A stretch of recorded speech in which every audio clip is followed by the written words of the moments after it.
Every so often I'm reminded that Sam Winchester is canonically a monster fucker, and I just have to sit with that. I mean, I guess to his cast, he did sleep with a Reaper when he was human, but to be fair, he did used to not be human.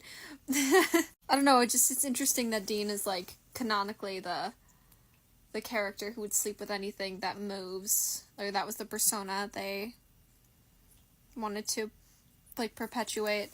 But then Sam ended up hooking up with, like, multiple monsters, or having feelings for multiple monsters throughout the series. And listen, it's not like I'm not gonna acknowledge, like, Benny, but, like, Benny isn't actually technically canon. With Dean, I mean. But Sam had the thing with the werewolf. I don't remember her name right now. I haven't watched that episode in a while. And then Ruby. And then he had a crush on that girl in high school who ended up being a monster. I don't know. Dean is supposed to be the freak, and Sam is always judging him for his shit. Meanwhile, Sam is literally a monster fucker. I don't know. You know, it's insane to me how, like, actually queer season 5 of Supernatural is, especially just with, like, Cass and Dean. First of all, season 5, episode 2? I gave up everything for you. I rebelled on all of it I did for you. Season 5, episode 3. First of all, Dean canonically says that his best line is, "Oh, last night on Earth."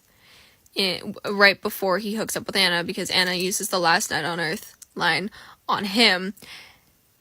And then he uses the "last night on Earth" line to Cass. Then the whole brothel scene. And then him saying, you know, "I haven't laughed like that in a long time." Like, years. Then I'm pretty sure next episode is the end. Which Cass and Dean were basically canonically hooking up in the Endverse.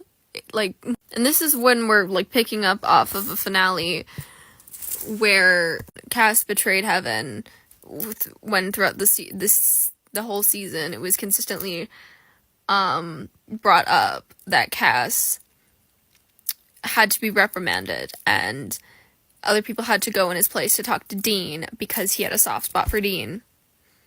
And they, like, literally put the fear of God in him because he was getting too close to Dean and considering disobedience. And then even after all of that, he still chose to rebel against Heaven. I'm losing my mind. Also, I just watched Deadpool and Wolverine, and so I'm losing my mind over that too, and it's 4 a.m. Oh my god, yeah. Yeah. I have my little drawing of Cass just right there. I made that when I was 16, fun fact. What does it say? It says, "I'm an angel, you ass." But yeah, no, that's real. No, anytime I try to explain, it's just, yeah. Which people I've worked with can vouch. I've tried to explain Supernatural to them, and then, yeah. Though, to be fair, I've explained worse things to them, okay? Some of them have learned what the Omegaverse is from me, so. But yeah, that's exactly what the experience of being a Supernatural fan is. That's exactly it.